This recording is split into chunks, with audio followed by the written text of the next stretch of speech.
ప్రియమైనటువంటి సహోదరి సహోదరులారా, మీ అందరికీ యేసు క్రీస్తు నామములో హృదయపూర్వక వందనాలు. దేవుని యొక్క వాక్యాన్ని ధ్యానించుకుందాం. అపోస్తులైన పేతురు రాసిన 2వ పత్రిక 1వ అధ్యాయాన్ని ఈరోజు మనం నేర్చుకుందాం. మనం పేతురు రాసిన 2వ పత్రికని ధ్యానిస్తూ ఉన్నాం.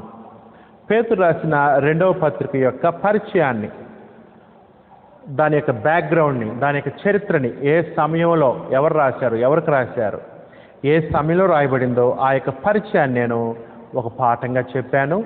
ఈరోజు మనము పేతురు రాసిన 2వ పత్రికలో ఉన్నటువంటి అధ్యాయాలను మనం ధ్యానించబోతూ ఉన్నాం. మొత్తం 3 అధ్యాయాలు ఉన్నాయి. ఒక్కొక్క పాఠాన్ని, ఒక్కొక్క అధ్యాయాన్ని ఒక్కొక్క పాఠంగా నేను వివరిస్తాను. అంతేకాదు పరిచయాన్ని ఒక పాఠంగా చెప్పాను. అందుకని పేతురు రాసిన 2వ పత్రికకు సంబంధించి 4 పాఠాలు ఉంటాయి. పరిచయం ఒక పాఠం, మిగతా 3 అధ్యాయాలు 3 పాఠాలు, మొత్తం 4 పాఠాల్లో ఈ పుస్తకాన్ని మనం వివరంగా నేర్చుకోవచ్చు. బైబిల్స్ ఉన్న వాళ్ళ దగ్గర ఉంచుకున్నట్లయితే అపోస్తులైన పేతురు రాసిన 2వ పత్రిక 1వ అధ్యాయాన్ని వివరిస్తాను. దయచేసి గమనించండి. ఈ పత్రిక మనం ఎలా ధ్యానిస్తామంటే, మొట్టమొదటిగా ఒక్కొక్క అధ్యాయానికి నేను పేర్లు ఇస్తాను. ఒక్కొక్క అధ్యాయం దేని గురించి ప్రాముఖ్యంగా చెప్పబడిందో ఆ పేరు పెడదాం. ఆ పేరును రాసుకోండి. ఆ తర్వాత ఒక్కొక్క అధ్యాయాన్ని చిన్న చిన్న భాగాలు చేసి వాటికి కూడా పేర్లు పెట్టి వాటిని మనం ధ్యానిద్దాం. ఆ అధ్యాయం నేను మీకు వివరించిన తర్వాత కంఠస్థ వచనం కూడా ఇస్తాను, కంఠస్థ వచనాలు కూడా ఇస్తాను. వాటిని కూడా మార్క్ చేసుకోండి. దయచేసి ఈ బైబిల్ స్టడీలో పూర్తి స్థాయిలో మేలు పొందవలసిందిగా కోరుచూ ఉన్నాను. పేతురు రాసిన 2వ పత్రిక 1వ అధ్యాయాన్ని మనం చదువుదాం. పేతురు రాసిన 2వ పత్రిక 1వ అధ్యాయానికి ఏమని హెడ్డింగ్ పెట్టుకుంటారంటే, పేతురు రాసిన 2వ పత్రిక 1వ అధ్యాయానికి పేరు ఏమని పెట్టుకుంటారంటే అభివృద్ధి, అభివృద్ధి, ఆత్మీయ అభివృద్ధి అనే హెడ్డింగ్ పెట్టుకోండి. స్పిరిచువల్ గ్రోత్, ఆత్మీయ అభివృద్ధి అనే హెడ్డింగ్ పెట్టుకోండి. ఎందుకంటే ఈ 1వ అధ్యాయంలో అన్ని గుణగణాల్లో ఎదగమని పేతురు కోరుతూ ఉంటాడు.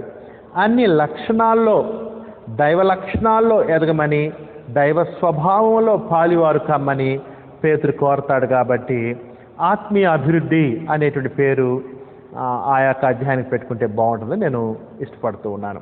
అందుకని పేతురు రాసిన 2వ పత్రిక 1వ అధ్యాయానికి హెడ్డింగ్ ఏంటంటే ఆత్మీయ అభివృద్ధి.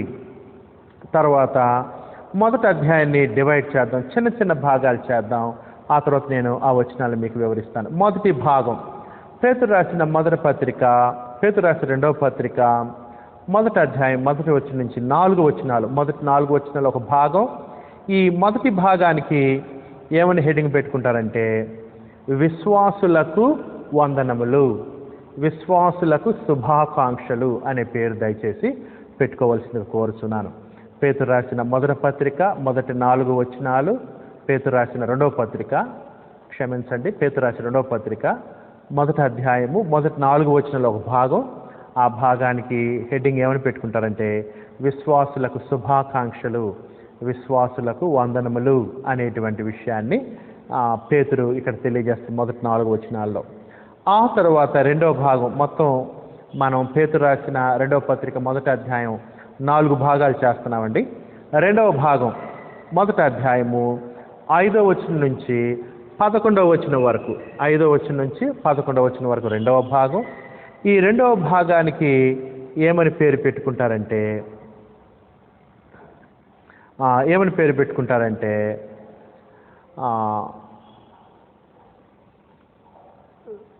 విశ్వాసమునందు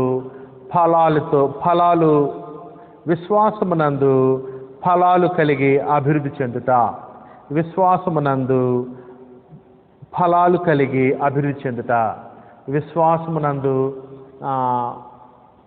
ఫలాలు కలిగి అభివృద్ధి చెందుట అనేటువంటి పేరు పెట్టుకోవచ్చు ఈ 2వ భాగానికి. 1వ అధ్యాయం 5వ వచనం నుంచి 11వ వచనం వరకు అండి.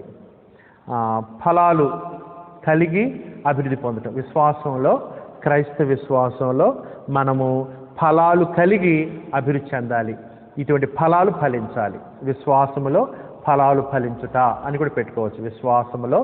విశ్వాసమునందు ఫలాలు ఫలించుట అని కూడా పెట్టుకోవచ్చు. లేకపోతే ఫలాలు కలిగి అభివృద్ధి చెందుట, విశ్వాసములో ఫలాలు కలిగి అభివృద్ధి చెందుట అని కూడా మీరు పెట్టుకోవచ్చు. మొదటి రెండవ భాగం 5వ వచనం నుంచి 11వ వచనం రెండవ భాగం అది. మూడవ భాగం ఏంటంటే పేతురు రాసిన రెండవ పత్రిక మొదటి అధ్యాయము 12వ వచనం నుంచి 15 వచనాల వరకు ఇది మూడవ భాగం. 12వ వచనం నుంచి 15వ వచనం వరకు మూడవ భాగం అండి. ఈ మూడవ భాగానికి హెడ్డింగ్ పేరు ఏమని పెట్టుకుంటారంటే పేతురు యొక్క మరణము సమీపించుట. పేతురు యొక్క మరణము సమీపించుట అనే పేరు పెట్టుకోండి. 12వ వచనం నుంచి 15వ వచనం వరకు ఇది మూడవ భాగం ఈ అధ్యాయంలో. చివరిగా 4వ భాగం 16వ వచనం నుంచి 21వ వచనం వరకు 4వ భాగము. ఈ 4వ భాగానికి ఈ ప్యాసేజ్కి ఈ భాగానికి పేరు ఏమని పెట్టుకుంటారంటే నమ్మదగిన ప్రవచన వాక్యము. నమ్మదగిన ప్రవచన వాక్యము. నమ్మదగిన ప్రవచన వాక్యము అనేటువంటి పేరు ఆ 4వ భాగానికి పెట్టుకోండి. అదండి సహోదరులారా, ఈ పేతురు రాసిన రెండవ పత్రిక మొదటి అధ్యాయం 4 భాగాలు చేశాం. మొదటి భాగం మొదటి 4 వచనాలు విశ్వాసులకు శుభాకాంక్షలు. రెండవ భాగం 5వ వచనం నుంచి 11వ వచనాల వరకు విశ్వాసములో ఫలాలు ఫలించుట. విశ్వాసములో ఫలాలు ఫలించుట మొదటి 5వ వచనం నుంచి 11వ వచనాల వరకు. మూడో భాగం ఏంటంటే 12వ వచనం నుంచి 15 వచనాల వరకు పేతురు యొక్క మరణము సమీపించుట. ఆ తర్వాత 16వ వచనం నుంచి 21వ వచనాల వరకు నమ్మదగిన ప్రవచన వాక్యము అనేటువంటి పేరు పెట్టుకోండి. ఇప్పుడు నేను ఒక్కొక్క వచనాన్ని మీకోసం వివరించుకుంటూ వెళ్తాను, దయచేసి గమనించవలసింది కోరుచున్నాను. పేతురు రాసిన రెండవ పత్రిక మొదటి అధ్యాయం గమనించండి. మొదటి భాగం చూద్దాం. విశ్వాసులకు శుభాకాంక్షలు. విశ్వాసులకు వందనములు చెప్పటం మనం చూస్తాం. పేతురు విశ్వాసులకు వందనాలు చెప్తూ ఉన్నాడు. పేతురు రాసిన మొదటి పత్రిక 1 నుంచి 4 వచనాలు. యేసుక్రీస్తు దాసుడును అపోస్తులైన సీమోను పేతురు అని అన్నాడు. చూసారా, పేతురు ఎవరు? సీమోను పేతురు. ఆయనకి సీమోన్ అనే పేరుంది. ఆ తర్వాత యేసు ప్రభు ఆయనకి పేతురు అనే పేరు పెట్టాడు. సీమోను అంటేనేమో రెల్లు, పేతురు అంటేనేమో రాయి అని అర్థము కదా. యేసుక్రీస్తు దాసుడు. పేతురు ఎవరు? యేసుక్రీస్తు యొక్క దాసుడు. అంతేకాదు, దాసుడు అంటే బానిస అనేటువంటి భావం కూడా ఉంది. బానిస, పూర్తిగా అంకితమైన వాడు యేసుక్రీస్తుకి. యేసుక్రీస్తు దాసుడును అపోస్తులైన సీమోను పేతురు మన దేవుని యొక్కయు రక్షకుడైన యేసుక్రీస్తు యొక్కయు నీతిని బట్టి, మన దేవుని యొక్కయు రక్షకుడైన యేసుక్రీస్తు యొక్కయు నీతిని బట్టి, దేవుని నీతి, దేవుని నీతి న్యాయాలు. దేవుని నీతి ఏంటి? దేవుని నీతి ఎక్కడ కనపడుతుంది? దేవుని నీతి, దేవుని నీతి నేడు క్రీస్తులో ఉన్నది. క్రీస్తులో దేవుని నీతి కనపడుతుంది. దేవుని యొక్క నీతి ఏమిటి? క్రీస్తు యొక్క సువార్తే దేవుని నీతి. ఇప్పుడు మనం దేవుని దృష్టిలో నీతిమంతులుగా ఉండాలంటే, దేవుని యొక్క నీతి న్యాయాలను ధరించుకోవాలంటే, దేవుని దృష్టిలో నిర్దోషులంగా ప్రకటింపబడాలంటే, తీర్పు తీర్చబడాలంటే మనము క్రీస్తులో ఉండాలి. నమ్మి బాప్తిస్కొని క్రీస్తు రక్తంలో కడగబడి క్రీస్తులో ప్రవేశిస్తే దేవుని యొక్క నీతిని మనం ధరించిన వాళ్ళం. క్రీస్తునందు దేవుని నీతి, క్రీస్తు యొక్క సువార్తే ఇప్పుడు దేవుని నీతి. దేవుని నీతి న్యాయాలు క్రీస్తు యొక్క సువార్త. ప్రతి ఒక్కరు కూడా దేవుని నీతి న్యాయాలు నేడు తెలుసుకోవాలి క్రీస్తు యేసులో. మన దేవుని యొక్కయు రక్షకుడైన యేసుక్రీస్తు యొక్కయు నీతిని బట్టి మా వలనే అమూల్యమైన విశ్వాసము పొందిన వారికి శుభమని చెప్పి వ్రాయినది. మా వలనే, అపోస్తలుల వలె అమూల్యమైన విశ్వాసము. క్రైస్తవుని యొక్క విశ్వాసం ఎట్లాంటిది? అమూల్యమైన విశ్వాసము. క్రొత్త నిబంధన విశ్వాసం ఎట్లాంటిది? అమూల్యమైన విశ్వాసము అనే విషయాన్ని ఇక్కడ మనము చూస్తూ ఉన్నాం. మా వలనే అమూల్యమైన విశ్వాసము పొందిన వారికి, ఇప్పుడు యూదులకి అన్ని జనులకి ఇద్దరికీ ఒకే విశ్వాసము. ఇద్దరికీ ఒకే విశ్వాసము. విశ్వాసం ఎట్లాంటిది? అమూల్యమైన విశ్వాసము, విలువైన విశ్వాసము. చాలా శ్రేష్టమైనది, విలువైంది క్రైస్తవ విశ్వాసము. అంతేకాదు, క్రీస్తు యొక్క రక్తం ఎట్లాంటిది? అమూల్యమైన రక్తము. సహోదరి, క్రీస్తు యొక్క రక్తం విలువ కట్టలేనిది. క్రీస్తునందు విశ్వాసం విలువ కట్టలేనంత శ్రేష్టమైంది అని చెప్తున్నాడు. పొందిన వారికి శుభమని చెప్పి వ్రాయినది. తన మహిమను బట్టియు గుణాతిశయములను బట్టియు మనలను పిలిచిన వాని గూర్చిన అనుభవ జ్ఞాన మూలముగా ఆయన దైవశక్తి జీవమునకును భక్తికిని కావలసిన వాటన్నిటినీ మనకు దయచేయుచున్నందున దేవుని గూర్చినట్టు మన ప్రభువైన యేసుని గూర్చినట్టునైనా అనుభవ జ్ఞానము వలన మీకు కృపయు సమాధానమును విస్తరించునుగాక. సహోదరులారు, ఇక్కడ ఇంకేమని చెప్తున్నాడో చూడండి. చాలా విషయాలు చెప్పాడు ఇక్కడ. తన మహిమను బట్టి, గుణాతిశయములను బట్టి, అది దేవుని మహిమార్థమై, దేవునికి ఉన్నటువంటి గుణగణాలను బట్టి, దేవునికి ఉన్నటువంటి మంచి సుగుణాలను బట్టి దేవుడు క్రీస్తు యేసులో మానవ జాతికి రక్షణ ఏర్పాటు చేశాడు. దేవుడు క్రీస్తు యేసులో మానవ జాతికి రక్షణ ఏర్పాటు చేయడానికి, మానవులను దీవించడానికి కారణం ఏంటంటే, దేవుడు తన మహిమ నిమిత్తము తనకు కీర్తి కలగాలని, తన గుణాతిశయాన్ని బట్టి, దేవునికి ఉన్న గుణగణాలను బట్టి, దేవుని యొక్క మహాప్రేమ, దేవుని యొక్క కరుణా సంపన్నత, దేవుని యొక్క కృపా మహదైశ్వర్యము, దేవుని యొక్క అత్యంత కృప, విశేషమైన కనికరము ఎక్కడ కనపడుతున్నాయి?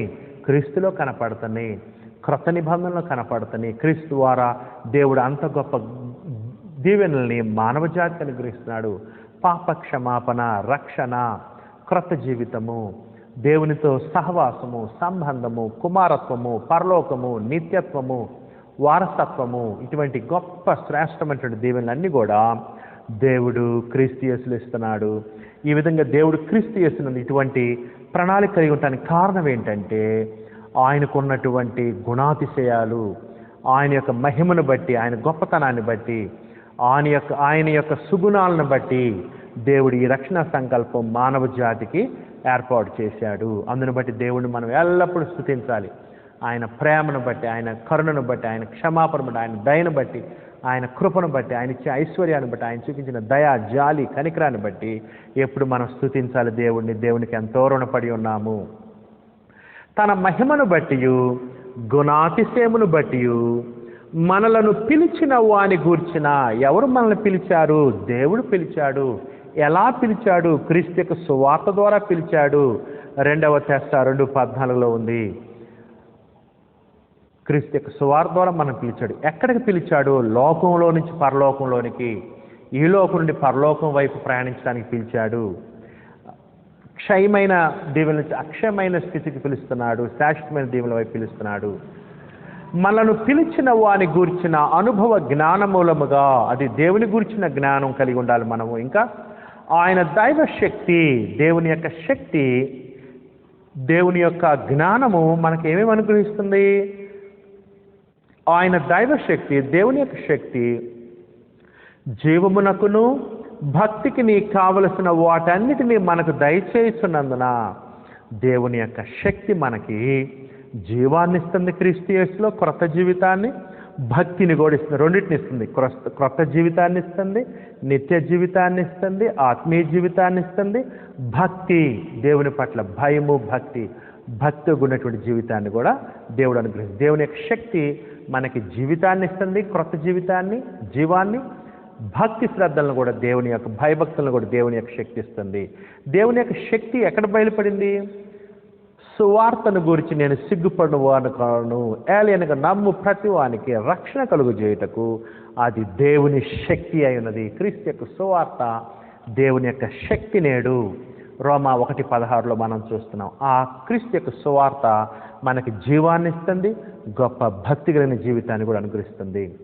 జీవమునకును భక్తికిని కావలసిన వాటన్నిటినీ మనకు దయచేయుచున్నందున మనకి ఆత్మీయ జీవితానికి, భక్తికి కావలసిన వాటన్నిటినీ, నూతన జీవితానికి కావలసిన అన్నింటినీ దేవుని యొక్క వాక్యము, క్రీస్తు యొక్క సువార్త మనకిస్తూ ఉన్నది. మనకు దయచేయుచున్నందున దేవుని గురించినట్టు, మన ప్రభు అయిన యేసుని గురించినట్టునైనా అనుభవ జ్ఞానము వలన దేవుని గూర్చిన జ్ఞానము, ఆయన కుమారుని క్రీస్తుని గూర్చిన జ్ఞానము ఇంపార్టెంట్. ఏమని చెప్పాడండి? యోహాను సువార్త 17వ అధ్యాయంలో 3వ వచనం ఏముందంటే, అద్వితీయ సత్యదేవుడైన నిన్నును నీవు పంపిన కుమారుని ఎరుగుటయే నిత్య జీవము. తండ్రిని దేవుని గురించి తెలుసుకోవాలి. ఆయన పంపినటువంటి ఆయన కుమారుడు, ప్రభు రక్షకుడైన దేవుని కుమారుని క్రీస్తు యేసుని గురించి కూడా మనం తెలుసుకోవాలి. ఇద్దరి గురించి తెలుసుకోవాల్సిన అవసరం ఉంది నేడు. దేవుని గురించినట్టు మన ప్రభుని యేసును గూర్చినట్టునైనా అనుభవ జ్ఞానము వలన, జ్ఞానము వారిద్దరి గురించి మనం తెలుసుకోవాల్సిన జ్ఞానము వలన, ఆ జ్ఞానం మనం కలిగి ఉంటే దేవుని గురించి, ఆయన కుమారుని క్రీస్తు గురించి, దేవుని వాక్యం గురించి, క్రీస్తు యొక్క సువార్త గురించి జ్ఞానంలో మనం ఎదుగుతూ ఉంటే మీకు కృపయు సమాధానమును విస్తరించునుగాక.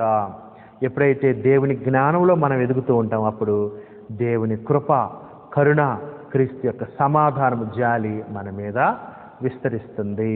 అంటే సమృద్ధిగా ఎక్కువగా మనకు కలుగుతుంది అనే విషయాన్ని మనం దేవుని కృపా కనికరం మనకి ఎక్కువగా కలుగుతుంది ఎప్పుడు దేవుని జ్ఞానంలో మనం ఎదుగుతూ ఉన్నప్పుడు.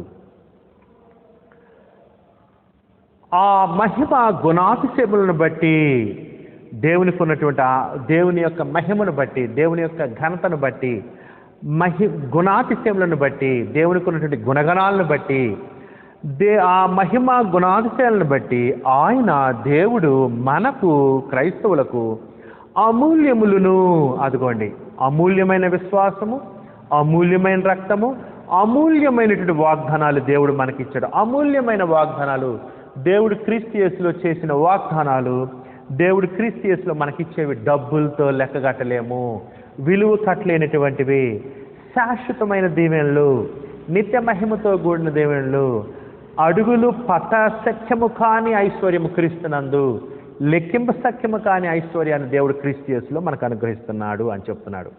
ఆ మహిమ గుణాతిశయములను బట్టి ఆయన మనకు అమూల్యములను, అత్యధికములనైన వాగ్దానం అనుగ్రహించున్నాడు. ఎన్నో వాగ్దానాలు ఉన్నాయి. దేవుడు క్రీస్తును చేసిన ఎన్నో వాగ్దానాలు ఉన్నాయి. దేవుడు మనం కనుక క్రీస్తు యేసులో ఉంటే క్షమిస్తా అన్నాడు, కుమారులుగా చేర్చుకుంటా అన్నాడు, పరిశుద్ధాత్మ వరం ఇస్తా అన్నాడు, సహవాసం ఉందన్నాడు, ప్రార్థన ఆలకిస్తా అన్నాడు, ఆరాధన అంగీకరిస్తా అన్నాడు, మనం చనిపోయిన దేహం మన ఎదిగిన ఆత్మను క్షేమకర స్థలంలో ఉంచుతా అన్నాడు, క్రీస్తు ఈసారి వచ్చినప్పుడు జీవ పునరుద్ధానంలో పాలివారం చేస్తా అన్నాడు, క్రొత్త జీవితాన్ని ఇస్తా అన్నాడు, క్రీస్తు వచ్చినప్పుడు ఆరోహణం అవుతామన్నాడు, మహిమగల దేహాలు, పరలోకంలో నిత్య నివాసము, నిత్య జీవితము, నిత్య స్వాస్థ్యము, నిత్య మహిమ, ఇటువంటి ఎన్నో ఉన్నాయని చెప్పాడు. ఇవన్నీ కూడా దేవుడు క్రీస్తు యేసునందున్న వారికి చేసిన వాగ్దానము. ఆ వాగ్దానాలు, ఆ దీవెనలు మనం కొన్ని అనుభవిస్తున్నాం ఇప్పుడు క్రీస్తు యొక్క సంఘంలో ఉండి. క్రీస్తు వచ్చినప్పుడు పూర్తి స్థాయిలో పరలోకంలో మనం అనుభవిస్తాము ఆ యొక్క వాగ్దానాలు. ఆ మహిమ గుణాతిశయములను పెట్టి ఆయన మనకు అమూల్యములను, అత్యధికములైన వాగ్దానాలను అనుగ్రహించి ఉన్నాడు. చాలా అత్యధికములు, చాలా ఎక్కువ విలువైన ఇచ్చాడు. ఎక్కువైనటువంటి వాగ్దానాలు దేవుడు మనకు అనుగ్రహించాడు క్రీస్తు యేసులో. దురాశను అనుసరించటం వలన లోకమందున్న భ్రష్టత్వమును ఈ వాగ్దాన మూలముగా మీరు తప్పించుకొని దేవస్వభావమునందు పాలివారగినట్లు వాటిని అనుగ్రహించాను. ఎందుకు దేవుడు ఈ యొక్క గొప్ప దీవెనలు అనుగ్రహించాడు మనకి? ఎందుకు దేవుడు క్రీస్తు యేసులో ఇన్ని దీవెనలు ఇచ్చాడు అంటే, ఇవి అన్నీ ఎందుకంటే దురాశను అనుసరించడం వలన లోకమందున్న భ్రష్టత్వమును ఈ వాగ్దానముల మూలముగా మీరు తప్పించుకొని, అది లోకంలో ఉన్న దురాశ నుంచి మనం తప్పించుకోవాలని, లోకంలో ఉన్న భ్రష్టత్వము, అవిశ్వాసము, అసత్యము, లోకంలో ఉన్నటువంటి అవిధేయత, ఇటువంటి వాటన్నిటి మనం తప్పించుకోవాలని. అందుకని సహోదరి సహోదరులు ఈ మాట గుర్తుంచుకోండి. దేవుడు క్రీస్తు యేసునందు మనకిస్తున్న వాగ్దానాలు, మనకిస్తున్న దీవెనలు, ఆశీర్వాదాలు మనం చూసినప్పుడు అవి ఎందుకంటే మనం ఈ లోకపు చెడు నుంచి దూరంగా ఉండాలని. అంటే దేవుని వాగ్దానాలు మనకు మోటివేషనల్ ఫ్యాక్టర్స్ అన్నమాట. అంటే ఉదాహరణకి ఒక మంచి ప్రైజ్ కోసం ఒలింపిక్ గేమ్స్లో బంగారు పథకాన్ని పొందాలని ఒక అతను ప్రయత్నిస్తున్నాడు. అతను ఆ బంగారు పథకం పొందడానికి ఏం చేస్తాడు? ఎంతో నిష్ఠగా ఉంటాడు, తన ఆరోగ్యం గురించి చాలా జాగ్రత్త చూసుకుంటాడు, చెడు సహవాసాలు చేయడు, దురలవాట్లో ఉండడు, ఆయన చాలా జాగ్రత్తగా ఉంటాడు. ఎందుకు? గొప్ప బహుమానం ఉంది కాబట్టి. ఆ గొప్ప ఒలింపిక్ ప్రైజ్ పొందాలని, నా దేశానికి పేరు తేవాలని, నేను గొప్ప పేరు తెచ్చుకోవాలని, గొప్ప పేరు ప్రఖ్యాతులు పొందాలని కదా. అంటే ఆ గోల్, ఆ గురి అతను ఏం చేసిందంటే ఇతరులాగా జీవించుకుంటే ఒక ప్రత్యేకమైన జీవన విధానం కలిగి ఉండడానికి సహాయపడింది కదా. అట్లనే మనం కూడా పరలోకం ఉన్నది, నిత్య జీవం ఉన్నది, నిత్య మహిమ ఉన్నది, నిత్య స్వాస్థ్యం ఉన్నది, దేవునితో సదాకాలం ఉన్నటువంటి గొప్ప దీవెనలు మనకున్నాయి కాబట్టి, శాశ్వతమైనవి, అక్షయమైనవి దీవెనలు మనకున్నాయి కాబట్టి, మనము ఈ లోక సంబంధించిన దురాశల నుంచి వేరుగా, ఈ లోక సంబంధించిన భ్రష్టత్వానికి వేరుగా ఉందాం. ఒకవేళ కనుక మనము లోక సంబంధించిన దురాశలకు వెళ్ళిపోతే, భ్రష్టత్వంలోకి, విశ్వాసం తొలగిపోయి లోకానుసారులకు జీవిస్తే, లోక సంబంధులకు జీవిస్తే, మనం దేవుని యొక్క వాగ్దానాలు, దేవుని యొక్క ఆశీర్వాదాలు క్రీస్తు యేసునందు మనం పొందలేము. తర్వాత చూడండి, ఈ వాగ్దానముల మూలముగా మీరు తప్పించుకొని దేవుని స్వభావమునందు పాలివారగునట్లు వాటిని అనుగ్రహించెను. దేవుని స్వభావమందు పాలివారగునట్లు వాటిని అనుగ్రహించెను. దేవుని స్వభావమునందు పాలివారం అవ్వాలి అంటే అర్థం ఏంటి? దేవుని స్వభావమునందు పాలివారం అంటే దేవుని గుణగణాల్లో మనం కూడా పాలు పంపులు పొందాలి. దేవునికి ఉన్నటువంటి స్వభావ లక్షణాలు మనం కలిగి ఉండాలి. దేవునికి ఉన్నటువంటి పరిశుద్ధత, దేవునికి ఉన్నటువంటి ప్రేమ, దేవునికి ఉన్న కనికరము, దేవుని యొక్క కుమారులం కాబట్టి, దేవుని యొక్క పిల్లలం కాబట్టి దైవ స్వభావ లక్షణాలు మనం కలిగి ఉండాలి. దేవునికి ఉన్న స్వభావ లక్షణాలు అన్నీ మనం కలిగి ఉండలేం, కానీ ఏవైతే మనం కలిగి ఉండమన్నాడు అటువంటి గుణగణాలు, దేవుని జ్ఞానంలో, దేవుని ప్రేమలో, దేవుని జాలిలో, క్షమించే మనస్సులో, అటువంటి దేవుడు కోరిన గుణగణాలు కలిగి దేవుని కుమారులంగా దేవుని స్వభావంలో మనం పాలువారం అవ్వాలి. మనం దేవుని పోలికలోనికి ఎదగాలి. దేవుని పోలికలోనికి మనం ఎదగాలి. ఎఫెసీయుల రాసిన పత్రిక 5వ అధ్యాయం 1వ వచనంలో దేవుని పిల్లలుగా దేవుని పోలికలో ఎదగమని కోరాడు.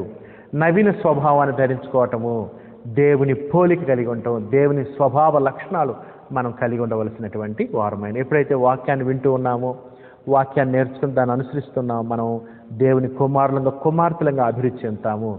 దైవ స్వభావంలో పాలివారం అవుతాం అనే విషయాన్ని దయచేసి మర్చిపోకూడదు. ఈ వాగ్దానముల మూలముగా మీరు తప్పించుకొని దేవ స్వభావములకు పాలివారగునట్లు వాటిని అనుగ్రహించాను. అంతేకాదు, దేవుని స్వభావం కలిగి లోకంలో జీవిస్తే, దేవుని సంబంధులుగా జీవిస్తే, రేపు పరలోకంలో దేవుని పిల్లలంగా మనం వారసత్వం అనుభవించవచ్చు. అదండి సహోదరులారా, ఈ యొక్క మొదటి భాగము పేతురు రాసిన 2వ పత్రిక 1వ అధ్యాయం 4వ వచనాల్లో మనం ఏం చూసామంటే, విశ్వాసులకు శుభాకాంక్షలు తెలియజేస్తూ ఉన్నాడు. ఆ తర్వాత ఇప్పుడు మనము 2వ భాగం చదువుదాం. పేతురు రాసిన 2వ పత్రిక 2వ భాగం 5వ వచనం నుంచి 11వ వచనం వరకు 2వ భాగం అండి. 2వ భాగానికి మనం ఏమని హెడ్డింగ్ పెట్టామంటే, విశ్వాసమునందు ఫలాలు ఫలించి అభివృద్ధి చెందటం. విశ్వాసమునందు ఫలాలు ఫలిస్తూ అభివృద్ధి చెందటము, ఫలాలు ఫలించట అనేది మనం చూస్తున్నాం. 5 నుంచి 11 వచనాలు. అంటే నువ్వు క్రీస్తులోకి వచ్చిన తర్వాత, క్రైస్తవుడు అయిన తర్వాత, దేవుని కుమారుడు ఉన్నప్పుడు ఇదిగో ఈ ఫలాలు నీలో ఉండాలి, ఈ ఫలాలు నువ్వు ఫలించాలి అనే విషయాన్ని మనం చూస్తున్నాం. ఆత్మ ఫలము కలిగి ఉండాలి కదా. బాప్తిసం తీసుకున్న తర్వాత మనం పసిపిల్లము క్రీస్తునందు ఎదుగుతూ ఉండాలి. ఒక టైం వచ్చిన తర్వాత ఫలాలు సేమ్ చెట్టు లాగానే, విత్తనం విత్తారు, ఫలించాము, మొక్క అయ్యాము, చిన్నగా ఎదుగుతున్నాము. ఎదిగిన తర్వాత ఏం చెట్టు కావాలి, కొంతకాలం అయితే ఆ చెట్టు ఏం చేస్తే ఫలాలు ఫలిస్తాయి. అది సహజమైన అభివృద్ధి. అట్లానే ఆత్మీయ జీవితంలో కూడా క్రైస్తవ విశ్వాసులు ఎదిగేటప్పుడు మనం ఫలాలు ఫలించాలి. ఇదిగో ఈ ఫలాల్ని మనం కలిగి ఉండాలని ఇక్కడ చెప్తూ ఉన్నాడు. ఏంటో చూడండి, 5వ వచనం నుంచి 11వ వచనం చదువు. ఎటువంటి ఫలాలు మనం ఫలించాలో. ఆ హేతువు చేతనే మీ మట్టుకు మీరు, ఆ హేతువు చేతనే దేవుని స్వభావంలో దేవుని గుణగణాలు మీరు కలిగి ఉండాలి కాబట్టి ఇది ఇటువంటి గుణగణాలు ఉండమన్నాడు. ఆ హేతువు చేతనే మీ మట్టుకు మీరు పూర్ణ జాగ్రత్త కలవారై, అది చాలా జాగ్రత్తగా, అమ్మో నేను దురాశలకు లోపడతానేమో, నేను భ్రష్ట స్వభావం అవుతానేమో, విశ్వాసం తొలగిపోయి దేవుని సంబంధి కాకుండా లోక సంబంధిగా ఉంటానేమో అనేటువంటి భయభక్తులు కలిగి జాగ్రత్త గలవారై ఏం చేస్తూ ఉండాలి క్రైస్తవ జీవితంలో? మీ విశ్వాసమునందు సద్గుణమును, సద్గుణమునందు జ్ఞానమును, జ్ఞానమునందు ఆశా నిగ్రహమును, ఆశా నిగ్రహమునందు సహనమును, సహనమునందు భక్తిని, భక్తి అందు సహోదర ప్రేమను, సహోదర ప్రేమ యందు దయను అమర్చుకున్నాడు. ఇక్కడ మొత్తం 8 గుణగణాలు మనం అలవర్చుకోవాలి. 8 గుణగణాలు, ఇవి దేవుని స్వభావంలో పాలివారం అవటం. ఒక విధంగా ఈ గుణగణాలు మనం కలిగి ఉన్నట్లయితే చూడండి ఏమేమి నేర్చుకోమన్నాడు. విశ్వాసము మొట్టమొదటి 8 లక్షణాల్లో మొట్టమొదటి విశ్వాసం. ఫస్ట్ మన విశ్వాసము ముఖ్యం కదా. విశ్వాసం ఎలా కలిగింది? వాక్యం వినటం ద్వారా విశ్వాసం కలుగుతుంది. ఆ విశ్వాసానికి విధేయత చూపించాలి. క్రైస్తవులకు ఉన్న ఒక పేరు ఏంటంటే విశ్వాసులు. వాక్యాన్ని విశ్వసించిన విశ్వాసులం మనము. విశ్వాసం ఒక్కటే సరిపోద్దా? కొంతమంది ఏమంటున్నారంటే ఫెయిత్ ఓన్లీ నమ్మేవాళ్ళు ఉన్నారు. అంటే అర్థం ఏంటంటే విశ్వాసం ఒక్కటి చాలు అనేవాళ్ళు ఉన్నారు, ఇంకేం అక్కర్లేదు అని చెప్తూ ఉంటారు. కొంతమంది క్రియలు అక్కర్లేదు అంటారు. కానీ దేవుని వాక్యం ఏం చేస్తుందంటే విశ్వాసంతో పాటు క్రియలు ఉండాలి. క్రియ లేని విశ్వాసం మృతం అని చెప్తుంది. ఇక్కడైతే విశ్వాసంతో పాటు మిగతా 7 లక్షణాలు కూడా అలవరుచుకోవాలి. ఈ 7టిని మనలో అలవరుచుకోవాలి, అమర్చుకోవాలి, యాడ్ చేసుకోవాలి మన జీవితంలో. ఏమేమి యాడ్ చేసుకోవాలి చూడండి. విశ్వాసం ఒకటే సరిపోదు. విశ్వాసమునందు సద్గుణమును అన్నాడు. మంచి గుణము, దేవునికి ఉన్నటువంటి గుణము, దేవుడు కోరిన గుణము, సద్గుణము, మంచి గుణము, సుగుణాన్ని కలిగి ఉండాలి మనము. అంటే సద్గుణం అంటే అర్థం ఏంటంటే విలువైన మంచి నైతిక విలువలు కలిగి జీవించటము సద్గుణం అంటే మంచి విలువైన విలువలు కలిగి జీవించటం, నైతిక విలువలు కలిగి జీవించటం సద్గుణం అని కలిగి ఉండాలి. సద్గుణము సరిపోద్దా? ఇంకా సద్గుణంతో పాటు ఇంకేం కావాలో చూడండి. సద్గుణమునందు జ్ఞానమును, అది జ్ఞానములు ఎదుగుతూ ఉండాలి. మనం బాప్తిసం తీసుకున్నప్పుడు క్రీస్తు పసిపిల్లలము. వాక్యం అనే పాలని మనం త్రాగుతూ ఉన్నప్పుడు పేతురు రాసిన మొదటి పత్రిక 2వ అధ్యాయం 2వ వచనంలో చూశాం కదా. వాక్యం అనే పాలన మనం త్రాగుతూ ఉన్నప్పుడు ఏమవుతాం? ఎదుగుతూ ఉంటాం కదా. ఆ జ్ఞానాన్ని, ఏ జ్ఞానం ఇది? పైనుంచి వచ్చే జ్ఞానం, దేవుడిచ్చే జ్ఞానం, వాక్యానుసారమైన జ్ఞానము. ఫలానా మన జ్ఞానానికి ఆధారం చూపించాలి వాక్యాన్ని. ఫలానా పుస్తకం, ఫలానా అధ్యాయం, ఫలానా వచనంలో ఈ విధంగా ఉన్నది కాబట్టి నేను ఇటువంటి జ్ఞానం కలిగి ఉన్నానని.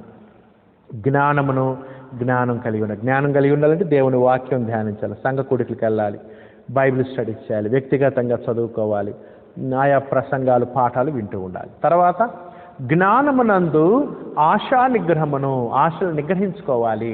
మనం దేవుని జ్ఞానులు ఎదిగేటప్పుడు, విశ్వాసులు ఎదిగేటప్పుడు మనకు ఉండాల్సిన ఇంకో లక్షణం ఏంటంటే ఆశల్ని నిగ్రహించుకోవాలి, ఆశల్ని అదుపులో ఉంచుకోవాలి, ఆశల్ని కంట్రోల్ చేసుకోవాలి అని మనం చూస్తూ ఉన్నాం. ఆశా నిగ్రహమును కలిగి ఉండాలి. ఇంకా ఆశా నిగ్రహమునందు సహనము, ఓపిక, ఓర్పు కలిగి ఉండాలి, సహనం కలిగి ఉండాలి. ముక్కు మీద కోపం ఉండకూడదు, వెంటనే కోపడి తత్వం ఉండకూడదు. సహనము, ఓపిక మనం కలిగి ఉండాలి. ఇంకా సహనమునందు భక్తిని, చూసారా? భక్తి, దేవుని పట్ల భయము, భక్తి. దేవుడు ఏం చేయమన్నాడో అవి చేయటం భక్తి అవుతుంది. ఆ విధంగా దేవుని పట్ల భయభక్తులు కలిగిన జీవితం మనం కలిగి ఉండాలి.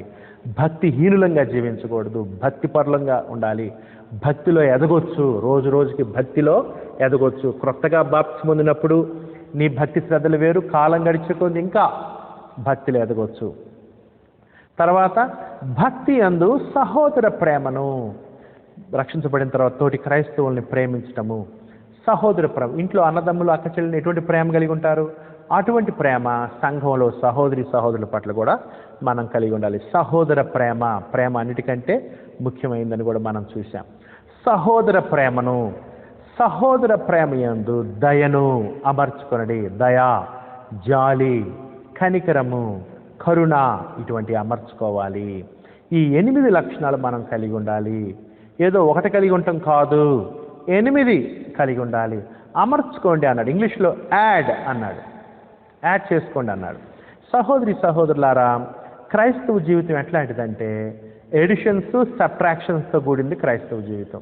అంటే క్రైస్తవ జీవితంలో కొన్ని మనం యాడ్ చేసుకోవాలి, కొన్ని సబ్ట్రాక్ట్ చేసుకోవాలి, కొన్ని కలుపుకోవాలి, కొన్ని తీసేయాలి మన జీవితంలో.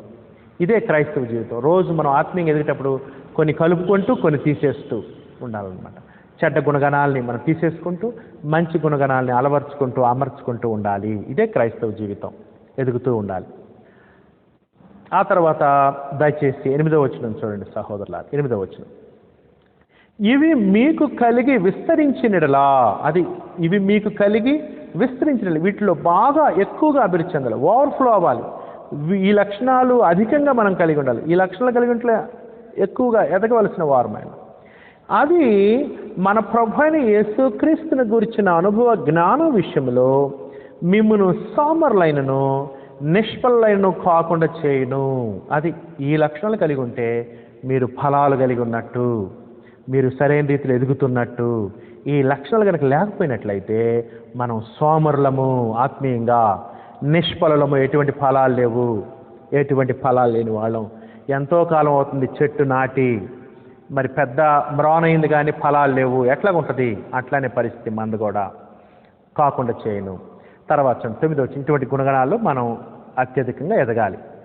ఇవి ఎవరికి లేకపోవునో, ఎవరైతే ఈ విధంగా ఎదగకపోతే ఆత్మీయ జీవితంలో అతను రోజు రోజుకి నశించిపోయి, రోజు రోజు కృంగిపోయి, కృషించిపోయి ఏమవుతాడు చూడండి. తన పూర్వ పాపములకు శుద్ధి కలిగిన సంగతి మరచిపోయి, తను రక్షించబడ్డాడు, తన క్రొత్త జీవితం జీవించాలనేటువంటిది కూడా మర్చిపోయాడంట. అంటే తన మూల పాఠాలు కూడా మర్చిపోయాడు, తను రక్షించబడ్డాను అనేటువంటి విషయం కూడా మర్చిపోయాడు, తన పాపాలు కడగబడ్డాయని కూడా మర్చిపోయాడు. తన పూర్వ పాపములకు శుద్ధి కలిగిన సంగతి మర్చిపోయి గుడ్డివాడును. ఏమైపోయాడు? బాప్తిసం పొందకముందు గుడ్డివాడు ఆత్మీయంగా, బాప్తిసం పొందిన తర్వాత వెలిగించబడ్డాడు, కానీ తర్వాత మళ్ళీ గుడ్డివాడైపోయాడు. అది పరిస్థితి. గుడ్డివాడును, దూరదృష్టి లేనివాడగును. దూరదృష్టి లేనివాడు, దూరదృష్టి, పరలోకము, దేవుడు, ప్రభు అయిన క్రీస్తు, నిత్య స్వాస్థ్యము, ఇటువంటి దూరదృష్టి లేనివాడు. దూరదృష్టి లేనివాడు అంటే అర్థం ఏంటంటే షార్ట్ సైట్ ఉన్నవాడు అనమాట. షార్ట్ సైట్ అంటే తనకు దగ్గర చూస్తున్నాడు కానీ, శరీర సంబంధమైనటువంటి విషయాలు చూస్తున్నాడు కానీ, దూరంగా ఉన్నటువంటి అదృశ్యమైనటువంటి విశ్వాస సంబంధమైన విషయాలను అతను చూడలేకపోతున్నాడు. దూరదృష్టి లేదు అనేటువంటి విషయాన్ని మనం, అతను ఎవరంటే ఆత్మీయంగా గుడ్డివాడు, దూరదృష్టి లేనివాడు, పరలోక సంబంధించిన నిరీక్షణ లేనివాడు, పరలోక సంబంధమైన వాటి మీద, అదృశ్యమైన వాటి మీద దృష్టి పెట్టే మనస్సు లేదు అతనికి. అందుకనే అతను దూరదృష్టి లేనివాడగును. ఆ విధంగా గుడ్డివాడై చివరికి భ్రష్టుడైపోయి దురాశల చేత ఏడవబడి వెళ్ళిపోతాడు. నిజమైనటువంటి దీవెనలు, క్రీస్తులో ఉన్నటువంటి శాశ్వత దీవెనలు పూర్తి స్థాయిలో పొందలేడు అని మనం చూస్తున్నాం. అందువలన ఇటువంటి ప్రమాదం ఉంది కాబట్టి క్రైస్తవ జీవితంలో సహోదరి సహోదరులు గుర్తుంచుకోండి, బాప్తిసం తీసుకున్న తర్వాత క్రైస్తవ జీవితంలో ఎదుగుతున్న ఉండాలి నువ్వు, లేకపోతే ఆత్మీయంగా చచ్చిపోనని చచ్చిపోవాలి. ఏదో ఒకటి. చూసారా ఏమన్నాడు క్రీస్తు ప్రభు? ఒక ద్రాక్ష తోట ఉందంట, అంజురపు చెట్టు నాటాడు, చూశాడు ఫలాలు లేవు, కొట్టివేయమన్నాడు. యజమానుడు ఏమన్నాడు? ఆ యొక్క తోటమాలి ఏమన్నా, ఇంకొక సంవత్సరం చూద్దాం ఏమైనా ఫలాలు వస్తాయేమని చూశాం. ఆ విధంగా మనం కూడా కొట్టివేయబడతాం ఫలాలు లేకపోతే.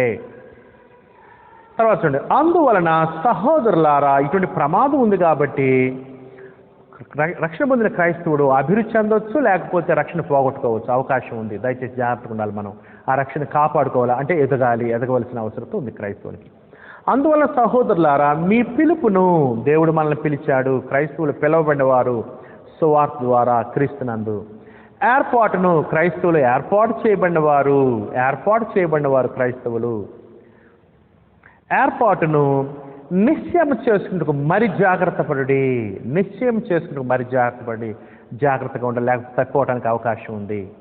11వ వచనం, మీరిటి క్రియలు చేయువారైతే, ఏది పైన చెప్పినటువంటి ఆ 8 క్రియలు, మీరిటి క్రియలు చేయువారైతే ఎప్పుడునూ తొట్టిల్లరు, లేకపోతే తొట్టిల్లిపోతారు.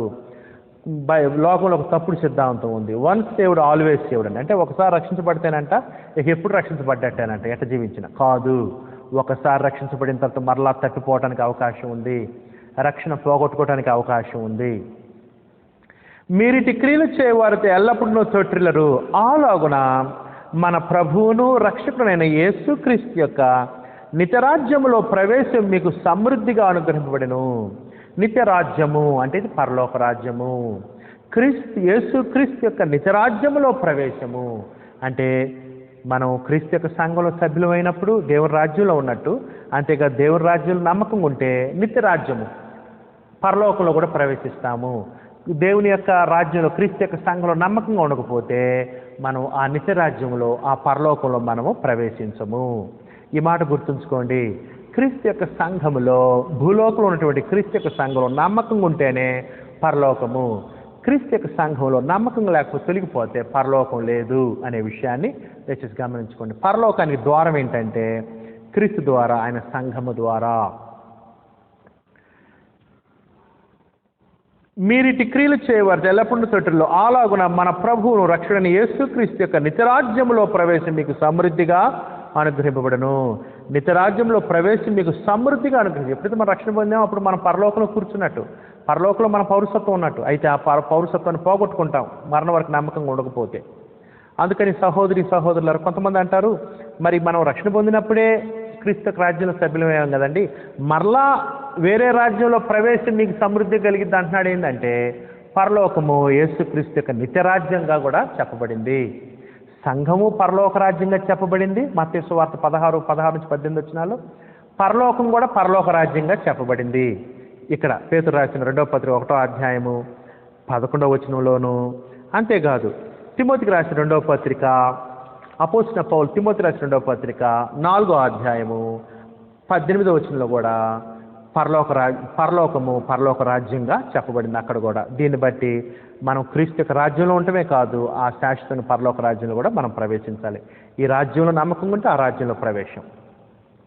అదండి సహోదరులారా, మొదటి భాగాన్ని మనం చదివాం, రెండవ భాగాన్ని కూడా మనం చదివాం. రెండవ భాగం 5-11 వచనాలు విశ్వాసములో ఫలాలు ఫలించుట, విశ్వాసములో ఫలాలు ఫలించి అభివృద్ధి చెందడం గురించి మనం చూసాం. మొదటి భాగం చూసాం, శుభాకాంక్షలు తెలియజేశాడు. రెండవ భాగం చూసాం, విశ్వాసంలో ఫలాలు ఫలించడం. అందుకని ఆ 7 గుణగణాలు, ఆ 8 గుణగణాలు మనం ఎప్పుడు కలిగి ఉంటూ ఉండాలి. వాటిని అమర్చుకోవాలి, అభివృద్ధి చెందాలి. వాటిలో ఇంకా ఇంకా ఇంకా ఇంకా ఎదగొచ్చు. చూసారా, విశ్వాసంలో ఇంకా ఇంకా ఇంకా ఎదగొచ్చు, ఎక్కువ విశ్వాసంలోకి ఎదగొచ్చు. సద్గుణము రోజు రోజు గుణంలో ఇంకా ఎదగొచ్చు, జ్ఞానంలో ఇంకా ఎదగొచ్చు, ఆశానిగ్రహంలో ఎదగొచ్చు, సహనంలో ఎదగొచ్చు, ప్రేమలో ఎదగొచ్చు, ఇంకా అభివృద్ధి చెందాలి. ఇవన్నీ కూడా రోజు రోజుకి క్రైస్తవ విశ్వాసంలో ఎదగవలసిన వారమైన ఈ గుణగణాలు. ఆ తర్వాత 3వ భాగం చూద్దాం. పేతురు రాసిన 2వ పత్రిక 1వ అధ్యాయం 3వ భాగం 12-15 వచనాలు. 12-15 వచనాలు ఇక్కడే ఉన్నాడంటే పేతురు యొక్క మరణం సమీపించుట, పేతురు మరణం సమీపించటం. చూడండి 12-15 వచనాలు చదువుదాం. 3వ భాగం. కాబట్టి మీరు ఈ సంగతులను తెలుసుకొని మీరు అంగీకరించిన సత్యమందు స్థిరపరచబడి ఉన్నను. ఈ విషయాలు తెలుసు. పేతురు ఎవరికైతే ఈ పత్రిక రాస్తున్నాడో వారికి ఈ విషయాలు తెలుసు. మరి తెలిసినా ఎందుకు చెప్తున్నాడంటే వాళ్ళు జ్ఞాపకం చేస్తున్నాడు. మర్చిపోవడానికి అవకాశం ఉంది కాబట్టి జ్ఞాపకం చేస్తున్నాడు. ఈ మాటలు వింటున్నటువంటి సువార్థికులారా, సువార్థికులకు ఉన్న ఒక డ్యూటీ ఏంటంటే మనం బైబిల్లో ఉన్న సంగతులను పదే పదే వాళ్ళకి గుర్తు చేయాలి. నేను ఈ సబ్జెక్టు ఒకసారి చెప్పేశానండి, ఇక నేను చెప్పను అనకూడదు. ఆ చెప్పిన అంశం ఏ సబ్జెక్ట్ మనం చెప్పినా కొంతకాలం ఇంత మరలా ఆ సబ్జెక్ట్ని మరలా మనం సంఘానికి బోధించాలి. ఎందుకంటే విషయాన్ని జ్ఞాపకం చేయాలి, లేకపోతే సంగతులు మర్చిపోతారు. పేతురు అదే చేస్తున్నాడు కదా, వాళ్ళకి తెలుసు, అయినా కానీ జ్ఞాపకాన్ని తెస్తున్నాడు. మీరు తెలుసుకొని మీరు అంగీకరించిన సత్యము స్థిరపరచబడి ఉన్నను. మీరు స్థిరంగా ఉన్నారు, అయినా కానీ మళ్ళీ నేను జ్ఞాపకం చేస్తున్నాను. వీటిని గురించి ఎల్లప్పుడూ మీకు జ్ఞాపకం చేయడానికి సిద్ధంగా ఉన్నాను. ఎల్లప్పుడూ వీటిని గురించి నేను మీకు జ్ఞాపకం చేయడానికి సిద్ధంగా ఉన్నాను. మనం కొన్ని అంశాలు ఒక సంవత్సరం చెప్పాము, మళ్ళీ ఇంకొక వచ్చే సంవత్సరం మళ్ళీ ఆ అంశాలు చెప్పడం మంచిది. మర్చిపోతారు కదా మనుషులు. అందుకని చెప్పిన అంశాలు కొంత గ్యాప్ అయిన తర్వాత మరలా వాటిని జ్ఞాపకం చేస్తూ ఉండాలి. మీకు జ్ఞాపకం చేయటకు సిద్ధంగా ఉన్నాడు. అది పేతురు ఏం చేస్తున్నాడు, ఆనాడున్న క్రైస్తవులకు ఆయన సంగతుల్ని మరలా జ్ఞాపకం చేస్తున్నాడు. తెలిసినా కానీ మరలా జ్ఞాపకం చేస్తూ ఉన్నాడు. ఇంకా చూడండి 11వ వచనం. మరియు మన ప్రభువైన యేసుక్రీస్తు నాకు సూచించిన ప్రకారము నా గుడారమును త్వరగా విడిచిపెట్టవలసి వచ్చునని ఎరిగి, క్రీస్తు ప్రభు చెప్పాడంట పేతురుకి ఏమని, నువ్వు త్వరలోనే మరణించబోతూ ఉన్నావు, నిద్రించబోతూ ఉన్నావు అని పేతురు గారికి సమాచారం చెప్పాడు యేసు ప్రభు వారు. అందుకని ఏమంటున్నాడు, నాకు సూచించిన ప్రకారము నా గుడారమును త్వరగా విడిచిపెట్టవలసి వచ్చునని ఎరిగి. నా గుడారం అంటే టెంపరరీ. దేని గురించి ఇక్కడ గుడారం చెప్తున్నాడు, తన దేహం అనే గుడారము. సహోదరులారా, మన ఆత్మలు మన దేహం అనే గుడారంలో 60 సంవత్సరాలు 70 సంవత్సరాల ఆత్మ దేహం అనే గుడారంలో ఉంటుంది. ఆ తర్వాత ఈ గుడారాన్ని ఆత్మ విడిచిపెడుతుంది. అంతేకాదు క్రీస్తు వచ్చినప్పుడు మహిమగల దేహంలో మరలా ఈ ఆత్మ ప్రవేశిస్తుంది అనే విషయాన్ని మనం చూస్తున్న అపోస్తలుడైన పౌలు కొరింథీయులకు రాసిన 2వ పత్రిక 5వ అధ్యాయంలో ఈ విషయాలు మీరు చూడొచ్చు. కొరింథీయులకు రాసిన మొదటి పత్రిక 15వ అధ్యాయంలో కూడా ఈ విషయాలు మీరు చూడొచ్చు. ఆ విధంగా మన దేహము గుడారము అంటే టెంపరీ నివసించడానికి, అందుకని ఏమంటే గుడారం మీద శ్రద్ధ చూపిద్దామా, గుడారంలో ఉన్నటువంటి శాశ్వతమైన వ్యక్తి మీద శ్రద్ధ చూపిద్దామా? కొంతమంది గుడారం మీదే ఎక్కువ శ్రద్ధ చూపిస్తుంటారు, శరీరం మీద. ఆత్మ గురించి ఎటువంటి శ్రద్ధ ఉండదు, ఎటువంటి సిద్ధపాటు ఉండదు, ఎటువంటి ప్రణాళిక ఆత్మ కోసం ఉండదు. ఒట్టి దేహం కోసమే వాళ్ళు సిద్ధపాటు, ప్రణాళిక, ఆలోచన కలిగి ఉంటూ ఉంటారు. మనం అట్లా కాదు. దేహం కంటే కూడా మనలో ఉన్న ఆత్మ పట్ల, దేహం గుడారం పాడైపోద్ది, ఆత్మ శాశ్వతమైనది కాబట్టి ఆత్మ పట్ల ఎక్కువగా శ్రద్ధ కలిగి ఉండాలి. ఈ మాట గుర్తుంచుకోండి. క్రైస్తవులు అయిన తర్వాత దేహ సంబంధమైన విషయాల కంటే ఆత్మకు సంబంధించిన విషయాల పట్ల ఎక్కువ శ్రద్ధ మనం కలిగి ఉండాలి. ఆత్మను రక్షించుకోవాలి, ఆత్మను కాపాడుకోవాలి, ఆత్మ నిత్యజీవం వైపు నడిపించుకోవాలి. మన చేతుల్లో ఉన్నది.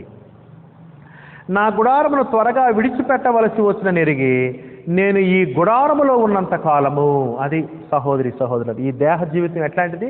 గుడారంలో జీవించటము. ఈ గుడారాన్ని విడిచిపెట్టేస్తాము, మన్నైనది వెనటి వలె మరలా భూమికి చేరుతుంది, మట్టికి చేరుతుంది.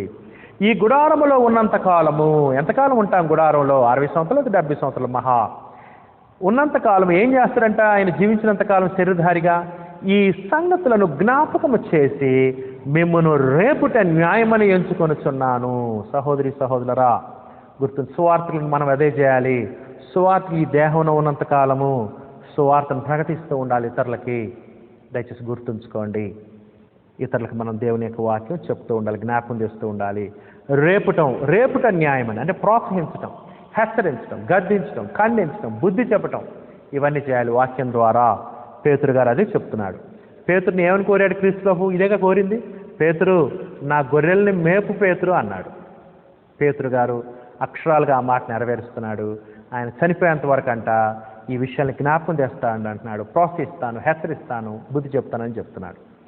నేను మృతి పొందిన తరువాత కూడా మీరు నిత్యము వీటిని జ్ఞాపకము చేస్తున్నట్లు జాగ్రత్త చేతును. అది నేను బ్రతుకున్నప్పుడే కదా, నేను చనిపోయిన తర్వాత కూడా ఈ విషయాలు మీకు నిత్యం జ్ఞాపకం ఉండేట్టు చేస్తాను అన్నాడు. అంటే అర్థం ఏంటి? పేతురు ఈ విషయాలు రాస్తూ ఉన్నాడు. ఆ రాయబడినటువంటి పేతురు రాసిన పత్రికలు మనకి ఇప్పుడు దాకా ఉన్నాయి. ఆ పత్రికల ద్వారా కూడా పేతురు మనకు జ్ఞాపకం చేస్తూ ఉన్నాడు. తను రాసే పత్రికల గురించి మనకు చెప్తూ ఉన్నాడు.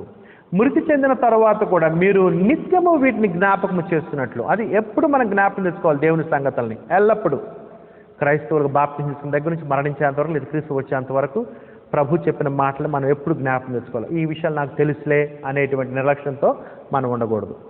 వీటిని జ్ఞాపకం చేసుకున్నట్లు జాగ్రత్త చేతును అంటే ఆ పత్రికల్ని జాగ్రత్తగా భద్రపరిచి సంఘాలకు అందిస్తూ ఉన్నాడు పేతురు. తద్వారా ఎల్లప్పుడూ ఆ పత్రికను చదువుకుంటూ ఆయన బోధన మనం ఎల్లప్పుడూ జ్ఞాపకం తెచ్చుకోవచ్చు. చూసారా, పేతురు మంచి సువార్తికుడు కదా, మంచి అపోస్తలుడు, మంచి బోధకుడు. అట్లాంటి ఆలోచన సువార్తికులకి, బోధకులకు ఉండాలి. తర్వాత సహోదరులు గమనించండి, వీటిని జాగ్రత్త చేతును. అదండి 15 వచనాలు చదివేశాంగా. ఇది 3వ భాగం, పేతురు రాసిన 2వ పత్రిక 1వ అధ్యాయం 3వ భాగం 12 వచనం నుంచి 15 వచనం వరకు. అంటే పేతురు మరణం సమీపమైంది, ఆ చివరిగా రాస్తున్న మాటలు ఇవి. ఈ మాట గుర్తుంచుకోండి సహోదరి సహోదరుడు. ఒక వ్యక్తి చనిపోబోతున్నాడు. చనిపోబోయే సమయంలో ఒక పత్రిక, లెటర్ రాశాడు అనుకోండి. ఉదాహరణకి మీ నాన్నగారు ఉన్నారు, చనిపోబోతున్నాడు, మీకు ఒక లెటర్ రాశాడు. అది ఎంత ఇంపార్టెంట్ లెటర్, ఎంత జాగ్రత్త పెట్టుకుంటారు. అంతేకాదు, ఆ రాసే ఆయన కూడా ఏం రాస్తాడు? ఏమైనా జోక్స్ రాస్తాడా? వ్యర్థమైన మాటలు రాస్తాడా? ఎంతో విలువైన మాటలు రాస్తాడు కదా. అట్లానే పేతురు చనిపోయే సమయంలో ఈ పత్రిక రాస్తే ఎన్నో విలువైనటువంటి మాటలు చెప్పు. ఇవి చాలా విలువైనవి, ప్రాముఖ్యమైనవి. అంత ప్రాముఖ్యత మనం ఆయన మాటలకు ఇవ్వాలి. సరే, ఇప్పుడు చివరిగా 4వ భాగం చదువుదాం. 1వ అధ్యాయంలో 4వ భాగం 16వ వచనం నుండి 16వ వచనం నుండి 21వ వచనం వరకు 4వ భాగం. దీనికి ఏమని పేరు పెట్టుకుంటారంటే ఈ భాగానికి నమ్మదగిన ప్రవచన వాక్యము. నమ్మదగిన ప్రవచన వాక్యము, నమ్మదగిన దేవుని వాక్యము. ప్రత్యేకంగా 16 నుంచి 21 వచనాల్లో వ్రాయబడినటువంటి ప్రవచన వాక్యం, దేవుని వాక్యం గురించి ఇక్కడ మాట్లాడుతున్నాడు. దేవుడు పాత నిబంధనలో ప్రవక్తల ద్వారా, క్రొత్త నిబంధనలో అపోస్తులు ప్రవక్తల ద్వారా రాసిన ఆ గ్రంథం, వ్రాయబడినటువంటి గ్రంథము, దేవుని వాక్యము, ప్రవచన వాక్యము ఎంత ప్రాముఖ్యమైందో చెప్తున్నాడు. చూడండి 16 నుంచి 21 వచనాల్లో. మొదటి పత్రికలో కూడా చెప్పాడు కదా, దేవుని వాక్యం సర్వశరీరులు గడ్డిని పోలిన వారు అందమంతయు గడ్డి వలె ఉండును, గడ్డి ఎండును, పూరాలను, దేవుని వాక్యం నిరంతరం నిలుచును అని చెప్పాడు కదా. అట్లానే వాక్యం యొక్క ప్రాధాన్యత, దేవుని యొక్క వాక్యం యొక్క ప్రాధాన్యత గురించి చెప్పాడు పేతురు గారు 2 పత్రికల్లో. ఇక్కడ కూడా దేవుని యొక్క వాక్యం యొక్క ప్రాధాన్యత గురించి చెప్తున్నాడు. దేవుని వాక్యం ఎంత ప్రాధాన్యమైందో, పాత నిబంధన కానీ క్రొత్త నిబంధన కానీ. 16 నుంచి 21 వచనాలు చదువుకుందామండి. గమనించండి సహోదరులారు దయచేసి.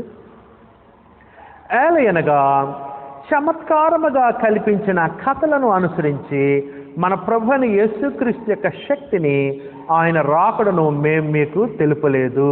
అది పేతురు క్రీస్తు గురించి అనేక విషయాలు చెప్పారు. క్రీస్తు యొక్క శక్తి గురించి, ఆయన రాకడ గురించి కూడా చెప్పాడు అనేక విషయాలు. ఇవన్నీ ఎట్లా చెప్పాడు పేతురు? కల్పించిన కథలా, కట్టుకథలా కాదు. ఏలయనగా చమత్కారముగా కల్పించిన కథలను అనుసరించి, లోకంలో మనుషులు చమత్కారంగా కల్పించిన కథలు మత గ్రంథాలుగా చెప్పబడుతున్నాయి. మనుషులు చమత్కారంగా కల్పించి రాసినటువంటి కథలు, చమత్కారముగా కల్పించిన కథలను అనుసరించి మన ప్రభువైన యేసుక్రీస్తు యొక్క శక్తిని, ఆయన రాకడను మేము మీకు తెలుపలేదు కానీ అన్నాడు. క్రీస్తు యొక్క శక్తి, క్రీస్తు యొక్క రాకడ గురించి తెలపలేదు, మేము కల్పించలేదని చెప్తున్నాడు. మరి ఎలా చెప్పావు క్రీస్తువు గురించి, ఆయన యొక్క రాకడ గురించి ఆయన విషయాలు?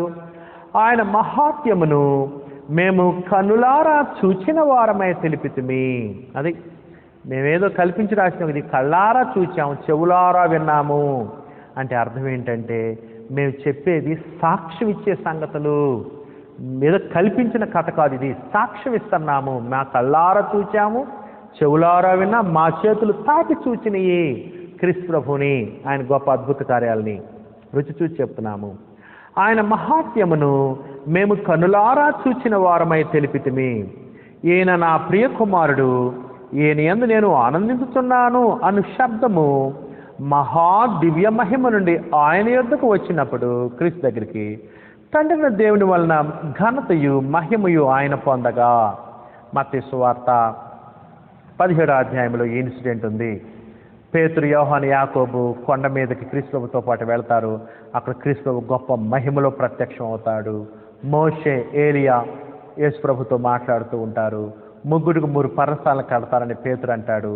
తండ్రి దేవుడు అంటాడు, ఈయన నా ప్రియకుమారుడు, ఈయన ఎందు నేను ఆనందిస్తున్నాను, ఈయన చెప్పిన మాట వినుడి అనేటువంటి మాట అక్కడ చెప్పినట్లుగా మనం చూస్తున్నాం. అంతే కదా, క్రీస్తు బాప్తిసం పొందినప్పుడు కూడా తండ్రి దేవుడు సాక్ష్యం ఇచ్చాడు, ఈయన నా ప్రియకుమారుడు, ఈయన నేను ఆనందిస్తున్నానటువంటి సాక్ష్యం. అను శబ్దము మహా దివ్య మహిమ నుండి ఆయన యొద్ద నుండి వచ్చినప్పుడు తండ్రిని దేవుని వలన ఘనతయు మహిమయు ఆయన పొందగా. అది క్రీస్తుని ఎవరు మహింపరిచారు? క్రీస్తుని ఎవరిని హెచ్చించారు? క్రీస్తుని ఎవరు ప్రభువుగా, అధిపతిగా, రక్షకునిగా, లోకరక్షణ ఏర్పాటు చేశారంటే తండ్రిని దేవుడు ఆయన మహింపరిచాడు, ఘనపరిచాడు. ఈ కొండ మీద కూడా తండ్రిని దేవుడు ఆయన్ని ఘనపరిచాడు అనే విషయాన్ని చెప్తున్నాడు. మేము ఆ పరిశుద్ధ పర్వతం మీద ఆయనతో కూడా ఉండిన వారమై మేము కళ్ళారా చూచాము, చెవులారా విన్నాము అని చెప్తున్నాడు. మేము ఆ పరిశుద్ధ పర్వతం మీద ఆయనతో కూడా ఉండిన వారమై ఆ శబ్దము ఆకాశం నుండి రాగా వింటిమి. అదిగో పైనేమో చూచామన్నాడు, కింద విన్నామన్నాడు. అంటే సాక్షులము, మేమిచ్చేది సాక్ష్యము, కల్పనా కథ కాదు అని చెప్తున్నాడు పేతురు. అపోస్తులు ఇచ్చింది సాక్ష్యము. మరియు అన్నాడు, ఇది అంటే అపోస్తులు చెప్పినటువంటి సాక్ష్యం మన దగ్గర ఉంది అంటే అది క్రీస్తు యొక్క సువార్త. అపోస్తులు చెప్పిన సాక్ష్యమే క్రీస్తు యొక్క సువార్త. మత్తయి, మార్కు, లూకా, యోహాను ఇక్కడ క్రీస్తు గురించి ఇచ్చిన సాక్ష్యం అపోస్తులు ఇచ్చినటువంటి సాక్ష్యమే. అంతేకాదు, ఈ సాక్ష్యమే కాదు, పాత నిబంధనలో ఉన్న ప్రవచనాలు కూడా క్రీస్తుకి సాక్ష్యము. క్రీస్తు గురించి చెప్పండి అనే విషయాలు ఇక్కడ చెప్పుకుంటూ వస్తున్నాడు. చూడండి, దేవుని యొక్క వాక్యం, దేవుని యొక్క ప్రవచన వాక్యం.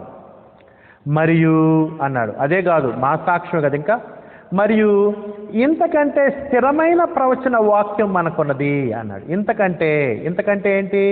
మాకు కలిగిన దర్శనం కంటే. ఆ దర్శనం గురించి చెప్పాడు కదా. దర్శనం ఏముంది? ఒకసారి కనపడుతుంది, తర్వాత మరలా రాదు దర్శనం. కానీ వాక్యం అట్లా కాదు, ఎల్లప్పుడూ మనకు అందుబాటులో ఉంటుంది. ప్రవచన వాక్యం అయితే, దేవుని వాక్యం రాయబడిన గ్రంథం అయితే. మరియు ఇంతకంటే స్థిరమైన ప్రవచన వాక్యం మనకున్నది, మన గ్రంథం కూడా అందుబాటులో ఉంది. మా సాక్ష్యము, మేము ఇచ్చిన దర్శనం గురించి ఇచ్చిన సాక్ష్యం మీకు తెలుసు. అంతేకాదు, స్థిరమైన ప్రవచన వాక్యం కూడా మనకుంది అని చెప్తున్నాడు. ఇంతకంటే స్థిరమైన ప్రవచన వాక్యం మనకున్నది. ఇదేమిటంటే పాత నిబంధన గ్రంథము, దేవుని యొక్క వాక్యము. పాత నిబంధనల ప్రవచనాలని, క్రొత్త నిబంధనల ప్రవచనాలని.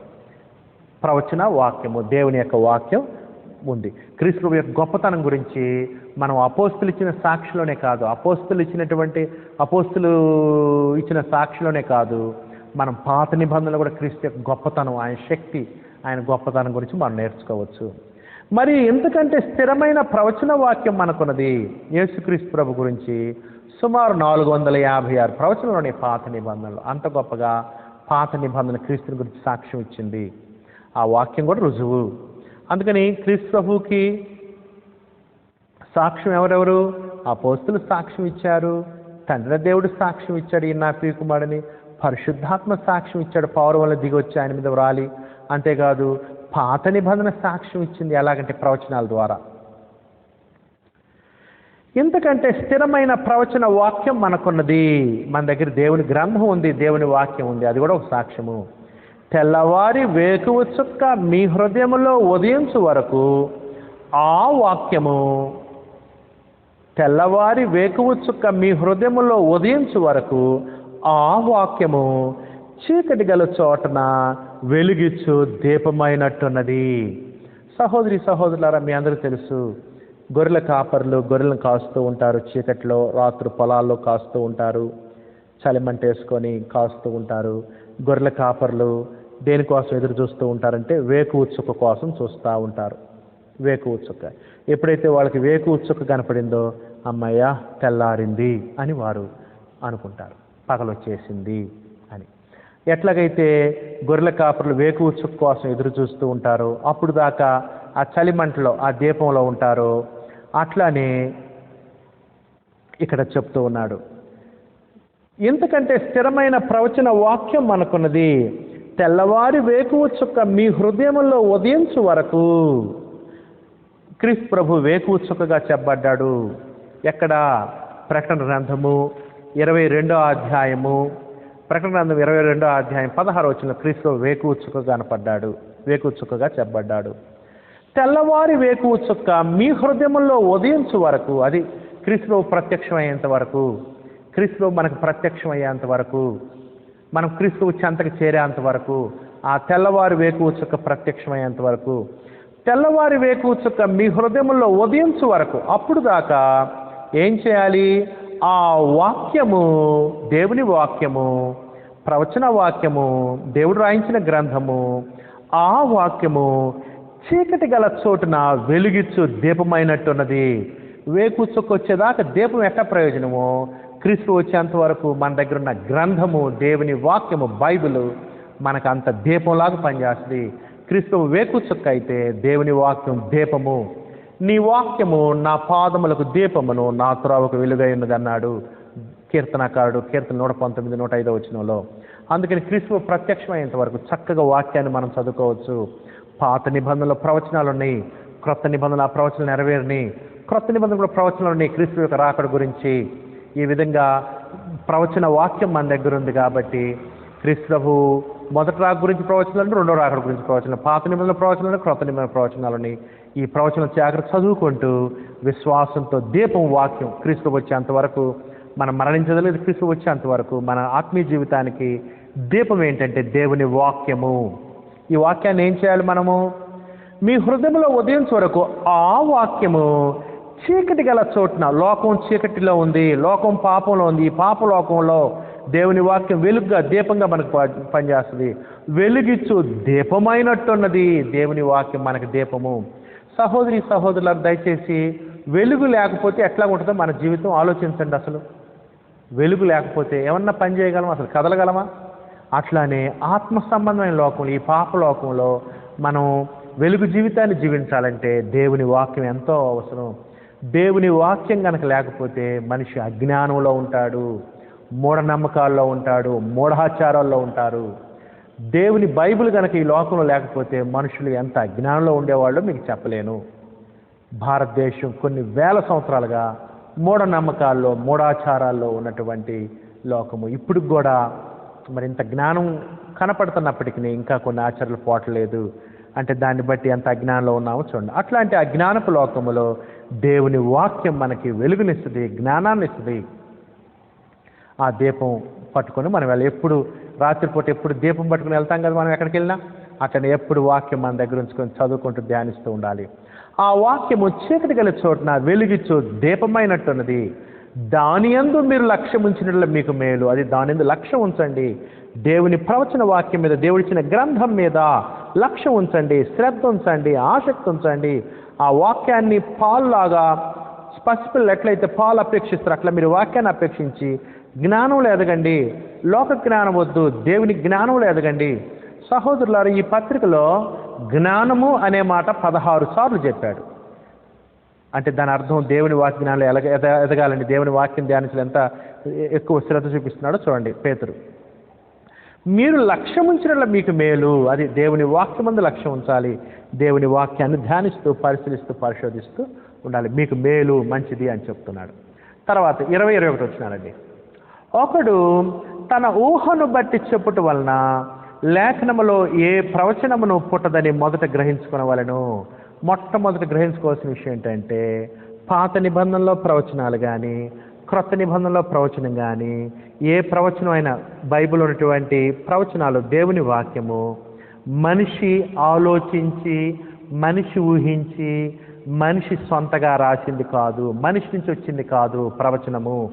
ప్రవచనాలు ఎక్కడి నుంచి వచ్చినాయి అంట? ఒకడు తన ఊహను బట్టి చెప్పుట వలన లేఖనములో ఏ ప్రవచనం పుట్టదని మొదట గ్రహించుకొనవలెను. అంటే ప్రవచనానికి వ్యక్తిగతమైన భాష్యం భావం ఉండదు. ప్రవచనానికి వ్యక్తిగతమైన భాష్యం భావం ఉండదు. ప్రవచనానికి దేవుని భావం, దేవుని భాష్యం ఉంటుంది. దేవుడు ఏ ఉద్దేశంతో ఇచ్చాడో గ్రంథాన్ని, దేవుడు ఏ ఉద్దేశంతో ప్రవచనాలు పలికించాడో వాటిని మనం గ్రహించాలి. కానీ మన సొంత యుక్తి కుయుక్తి ఊహాగానాల్లో తేలియాడకూడదు. దేవుని చిత్తం ఏంటో మనం చూడాలి. బైబిల్లో ఉన్న గొప్ప అధికత ఏంటంటే, దేవుడు ప్రవచనాలు ఇచ్చాడు, ఆ ప్రవచనాలు ఎలా నెరవేరినాయి కూడా చెప్పాడు. ప్రవచనాలు ఇచ్చాడు, ప్రవచనాలు. పాత నిబంధన ప్రవచన గ్రంథం అయితే, క్రొత్త నిబంధన ప్రవచనం యొక్క నెరవేర్పు. చూసారా? ఈ విధంగా దేవుడు ఏ ఉద్దేశంతో ఇచ్చాడో ప్రవచనాలు ఆ ఉద్దేశాన్ని గ్రహించగలగాలి. కానీ నీ సొంత అభిప్రాయాల్ని, నీ సొంత కల్పనా కథల్ని, నీ యొక్క ఊహల్ని, నీ యొక్క ఇచ్చల్ని వాక్యం మీద రుద్దొద్దు, ప్రవచనం మీద రుద్దొద్దు. అందుకనే నేను కొన్నిసార్లు సువార్తలో ఒక సలహా ఇస్తాను. ఏవి ప్రవచనాలుగా మీరు చూస్తారంటే, పాత నిబంధనలు ఏవైతే ప్రవచనాలుగా చెప్పబడి క్రొత్త నిబంధనలో పరిశుద్ధాత్మ ఇదిగో ఈ ప్రవచనం నెరవేరింది, ఇదిగో ఈ ప్రవచనం నెరవేరింది, ఏవైతే ప్రవచనాలు నెరవేరినని చెప్పారో అవి ప్రవచనాలుగా గ్రహించండి. దానికంటే ఎక్కువగా పోవద్దు. మీరు సొంతగా ఊహలోకి వెళ్ళొద్దు ఇది ప్రవచనం అయి ఉంటుంది అని చెప్తూ ఉంటాను. ఎందుకంటే చక్కగా అపోస్తులు మనకి ఆ ప్రవచనం ఏంటో, ఆ ప్రవచనం ఎలా నెరవేరిందో కూడా చెప్పేశారు. వాటిలో నిలిచి ఉంటే దేవునికరంగా ఉంటుంది. ఒకడు తన ఊహను బట్టి చెప్పుట వలన లేఖనములో ఏ ప్రవచనము పుట్టదని మొదట గ్రహించుకునవలెను. ఊహ ద్వారా పుట్టింది కాదు, దేవుని చిత్తం ద్వారా పుట్టింది ప్రవచనము. దేవుని యొక్క ఆలోచన ద్వారా పుట్టింది ప్రవచనము. మొదట గ్రహించుకునవలెను. ఏలయనగా ప్రవచనము ఎప్పుడును మనిషిని ఇచ్చను బట్టి కలుగలేదు. అది మనుషుల యొక్క ఇచ్చలను బట్టి కలుగులా. దేవుని యొక్క వాక్యం మనిషిని ఇచ్చను బట్టి కలగలేదు. మనుషుని ఇచ్చను బట్టి కలగలేదు. మరి ఎవరి ఇచ్చను బట్టి కలిగింది? దేవుని ఇచ్చను బట్టి. దేవుని యొక్క తలంపులు నీ తలంపులు నా తలంపులు వంటివి కాదు, మీ తలంపులు నా తలంపులు వంటివి, మీ ఆలోచనలు నా ఆలోచనలు వంటివి కాదు అని చెప్పాడు కదా యెషయా గ్రంథంలో.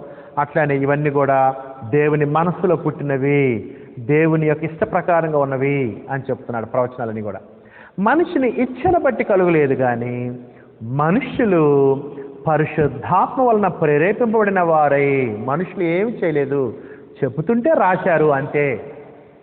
మనిషి వ్రాశాడు అంతే, మనిషి లేఖికుడు అంతే, మనిషి లేఖికుడు అంతే, రాశాడు అంతే. మనిషిని ఇచ్చిన బట్టి కలిగే మనుషులు పరిశుద్ధాత్మలను ప్రేరేపింపబడిన వారై దేవుని మూలముగా పలికిరి. బైబిల్ దేవుని యొద్ద నుంచి వచ్చింది. దేవుడు ఎవరి ద్వారా ప్రేరేపించి రాయించారు? దేవుడు పరిశుద్ధాత్మను పంపించారు. ఏం పరిశుద్ధాత్మ లేకపోతే రాయలేడా మనిషి రాసేటప్పుడు తప్పులు దొరకటానికి అవకాశం ఉంది. మనుషులు రాసేటప్పుడు మర్చిపోతారు. మనుషులు రాసేటప్పుడు దీర్ఘాలు గుణింతాలు పోగొడతారు. మనుషులు రాసేటప్పుడు తప్పు రాయటానికి అవకాశం ఉంటుంది. అందుకని పరిశుద్ధాత్మ చేత పాత నిబంధనలో ప్రవక్తలు కానీ క్రొత్త నిబంధనలో అపోస్తులు ప్రవక్తలు కానీ పరిశుద్ధాత్మ చేత ఎటువంటి తప్పులు లేకుండా వ్రాయబడిన గ్రంథము బైబుల్. దేవుడు చిత్తం ఇది. బైబిల్ దేవుని చిత్తము, తండ్రిని దేవుని చిత్తము, తండ్రిని దేవుని సంకల్పము. దేవుడు పరిశుద్ధాత్మను హెల్ప్గా పంపించి అపోస్తులు ప్రవక్తలకి హెల్పర్గా పరిశుద్ధాత్మను పంపించి రాయించాడు. అందుకనే బైబిల్ తప్పు లేని గ్రంథము. మరి కొన్ని చోట్ల బైబిల్ అక్కడక్కడ తప్పులు కనపడుతూ ఉంటాయి, సంఖ్యలో కానీ లేకపోతే వచనాల్లో కానీ, ఈ తప్పులు దీర్ఘాల్లో కానీ గుణింతాల్లో కానీ తప్పులు కనపడుతుంటాయి బైబిల్లో. ఈ ఎవరి తప్పులు? ఇవి ప్రింటింగ్ మిస్టేక్స్, లేకపోతే కాపీ చేసేటప్పుడు. ఇదివరకు కాపీ చేసి ఒకళ్ళు చదువుతూ ఉంటే బైబిల్ కాపీస్ రాస్తూ ఉండేవాళ్ళు ఇదివరకు పాతకాలంలో. ఈ ఒకళ్ళు అనౌన్స్ చదువుతూ ఉంటే రాయాలి కదా, ఆ రాసేటప్పుడు తప్పులు రాస్తారు, ఆ రాసేటప్పుడు తప్పులు దొరలొచ్చు, ప్రింటింగ్ చేసేటప్పుడు తప్పులు దొరలొచ్చు, కాపీ చేసేటప్పుడు తప్పులు దొరలొచ్చు కదా. ఇప్పుడు రాసే అతను కొద్దిగా గురిటితనం ఉందనుకోండి, సరిగ్గా కనపట్లేదు అనుకోండి, తప్పులు రాయటానికో లేకపోతే తప్పుగా రాయటానికి అవకాశం. ఇట్లా హ్యూమన్ ఎర్రర్సే కానివి మనుషులు చేసిన తప్పులే కానీ దేవుడు పరిశుద్ధాత్మ ద్వారా ఇచ్చినప్పుడు మటుకు ఎటువంటి తప్పు లేదు. దాన్ని కాపీ చేసేటప్పుడు, దాన్ని ప్రింట్ చేసేటప్పుడు జరిగినటువంటి మనిషి దోషాలే కానివి దేవుని దోషాలు కాదు, పరిశుద్ధాత్మ దోషాలు కాదు. దేవుడు తప్పు చేయడు, పరిశుద్ధాత్మ తప్పు చేయడు. ఎందుకంటే దేవుడు దైవికమైన వ్యక్తి, పరిశుద్ధాత్మ కూడా దైవికమైన వ్యక్తి కాబట్టి తప్పులు చేయరు అనేటువంటి విషయాన్ని దయచేసి గుర్తుంచుకున్నాను. అందుకని బైబిల్ ఎటువంటి లోపం లేనటువంటి గ్రంథము, ఎటువంటి మిస్టేక్స్ లేని గ్రంథము. ఎందుకంటే ఇది దేవుని ప్రోడక్ట్, దేవుడిచ్చినటువంటిది కాబట్టి బైబిలు దైవావేశం కలిగింది. మరి మనుషులు ఏం చేశారు? మనుషులు రాశారు అంతే, లేఖికులు అంతే, అంతేగాని ఇంకోటి కాదు. అందుకని సహోదరులారా, బైబిల్ యొక్క గొప్పతనం ఏంటో, ప్రవచనం యొక్క గొప్పతనం ఏంటో ఇక్కడ పేతురు తెలియచేస్తూ ఉన్నాడు.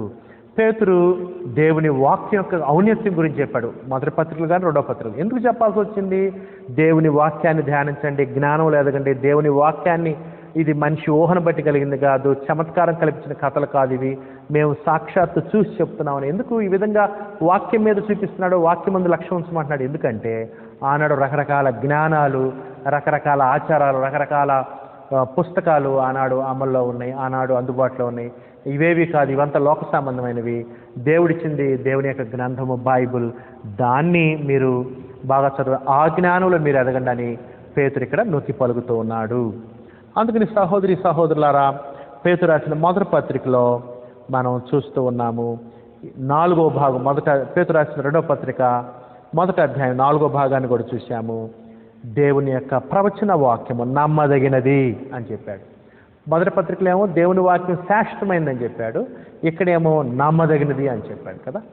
మరి అందుకని మనం దేవుని యొక్క వాక్యాన్ని బాగా ధ్యానిద్దాం, నేర్చుకుందాం, బలం పొందాం, జ్ఞానములో ఎదుగుదాం. ఇదండి పేతురు రాసిన 2వ పత్రిక 1వ అధ్యాయం. 1వ అధ్యాయానికి ఓవరాల్గా హెడ్డింగ్ ఏమని పెట్టుకున్నామంటే ఆత్మీయంగా అభివృద్ధి చెందుట, స్పిరిచువల్ గ్రోత్, ఆత్మీయ అభివృద్ధి. 1వ అధ్యాయం హెడ్డింగు. ఆ తర్వాత 4 భాగాలు చేశాము. 4 భాగాలకు కూడా నేను హెడ్డింగ్స్ ఇచ్చాను. ఆ విధంగా మనం ఆ యొక్క పుస్తకాన్ని ముగించాం. దయచేసి కంఠస్థ వచనాలు రాసుకోండి. పేతురు రాసిన 2వ పత్రిక 1వ అధ్యాయము 5 నుంచి 7 వచనాలు కంఠస్థ వచనాలు. పేతురు రాసిన 2వ పత్రిక 1వ అధ్యాయము 5 నుంచి 7 వచనాలు కంఠస్థ వచనాలు. అంటే ఆ 5 నుంచి 7 వచనాలు 8 లక్షణాలు ఉన్నాయి కదా, అది కంఠస్థ వచనం. తర్వాత పేతురు రాసిన 2వ పత్రిక 1వ అధ్యాయము 20-21 వచనాలు కూడా కంఠస్థ వచనాలు. పేతురు రాసిన 2వ పత్రిక 1వ అధ్యాయం 20-21 వచనాలు కంఠస్థ వచనాలు. ఈ వచనాలు హైలైట్ చేసుకోండి, మార్కర్తో హైలైట్ చేసుకోండి, రేడియం మార్కర్తో. ఈ వచనాలు కంఠస్థం చేయడానికి ప్రయత్నం చేయవలసిందిగా కోరుచూ ఉన్నాను. ప్రభు చిత్తమైతే రాబోయేటువంటి పాఠాల్లో మనము 2వ అధ్యాయాన్ని నేర్చుకుందాం. మీ అందరికీ క్రీస్తు యేసు నామములో హృదయపూర్వక వందనాలు తెలియజేస్తున్నాను.